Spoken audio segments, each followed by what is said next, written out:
Hi everyone, in front of me I've got UMIDIGI G5 Tab, and let me share with you how to check the IMEI number of this device.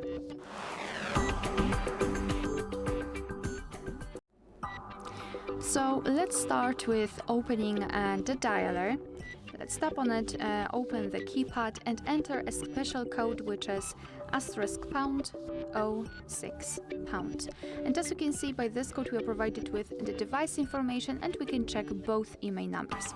So let's tap on OK, and now let me show you another way through the settings, which will be useful if for some reason the secret code won't work. So let's open the settings.